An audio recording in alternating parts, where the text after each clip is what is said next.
नमस्कार मित्रांनो, आजचा हा व्हिडिओ विशेष महत्त्वाचा आहे 10वी आणि 12वीच्या विद्यार्थ्यांसाठी. कारण ज्या मुलांना असं वाटतं की आपल्याला काही चान्स मिळाला पाहिजे गव्हर्नमेंट जॉबसाठी आणि आताच्या परिस्थितीत गव्हर्नमेंट जॉब मिळवणं हे खूप कठीण झालेलं आहे. 10वी पास आहे त्यांच्यासाठी एक गोल्डन ऑपॉर्च्युनिटी आलेली आहे. पोस्ट ऑफिसमध्ये निघालेले 28,000 प्लस GDS ची वॅकन्सी, मेगा भरती. ते पण फक्त मेरिट बेस, कोणतीही एक्झाम नाही, कोणतंही ग्राउंड नाही, काहीच नाही. मित्रांनो, आजच्या व्हिडिओमध्ये मी तुम्हाला GDS वॅकन्सी 2026 बद्दल पूर्ण माहिती सांगणार आहे. फॉर्म भरावा की नाही भरावा, सॅलरी, जॉब, वर्किंग आवर किती असतात, काय वर्किंग आवर किती असतात, पोस्टिंग कुठं मिळते. तर व्हिडिओ पूर्ण बघा, एकही पॉईंट मिस करू नका. सर्वात आधी तुम्हाला विचार पडला असेल GDS म्हणजे काय. GDS म्हणजे ग्रामीण डाक सेवक. त्यामध्ये 3 पोस्ट असतात, एक ABPM, BPM आणि डाक सेवक.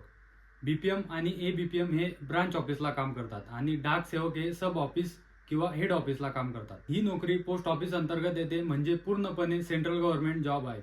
पात्रता जाणून घेतली तर 10वी पास विद्यार्थी अप्लाय करू शकतात. त्याची अट अशी, कमीत कमी 18 वर्ष आणि जास्तीत जास्त 40 वर्ष. नोकरी म्हणली म्हणजे आपल्याला एकच विचार पडतो की पोस्टिंग कुठं होणार आणि सॅलरी किती मिळणार. पोस्टिंग म्हणजे आपण होमटाऊन पण घेऊ शकतो, आपल्या राज्यात पण घेऊ शकतो किंवा आपल्या जिल्ह्यात पण घेऊ शकतो. कारण की मेरिट बेस आहे, तर आपल्याला जसे मार्क असतील तसं आपलं सिलेक्शन होईल. आणि पगाराचा विचार केला तर BPM ला बेसिक 12,000 असते आणि इन हँड सॅलरी 19,000 प्लस मिळते.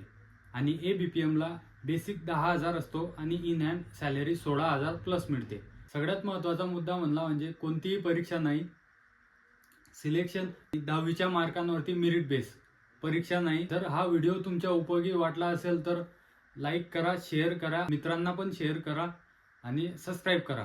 त्या व्हिडिओमध्ये मी तुम्हाला सांगणार आहे ऑनलाईन फॉर्म कसा भरायचा आणि पोस्ट कोणत्या टाकायच्या की आपलं सिलेक्शन होईल.